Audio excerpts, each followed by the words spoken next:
te levantas, mejor todavía. Entonces, ¿qué quiere decir?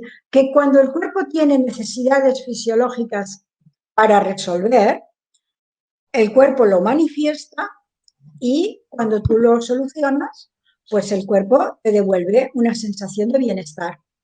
Cuando un cuerpo tiene un problema, te has dado un golpe, has comido cosas fatales, pues tu estómago te lo dice, si te das un golpe te duele. O sea, el dolor y el sentirte mal, el cuerpo te lo hace para que tú te des cuenta de que algo no funciona y de que has de ponerle remedio.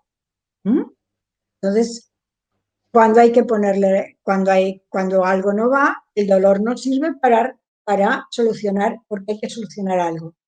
Entonces, ¿por qué el dolor de las mujeres en un proceso totalmente fisiológico es el hecho de ovular, de tener la regla, de estar predispuestas a si queremos ser madres, o sea, a estar en el inicio de este gran mezcla de hormonas que cambian, de energías, de estados de ánimo que se viven en la adolescencia, que te permiten ser la persona adulta que quieres ser y tener tu serenidad y tu aplomo y tu autoestima y todas estas cosas vienen con todos estos cambios hormonales y como sea que se van produciendo en la pubertad y en los chicos también.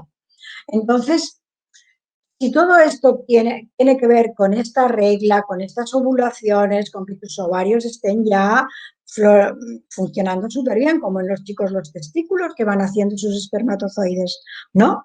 Entonces, si todo esto es normal y es, potencia tu salud en el futuro, o sea, ¿cómo es que los chicos pueden vivir esto súper bien? A las mujeres nos tiene que doler.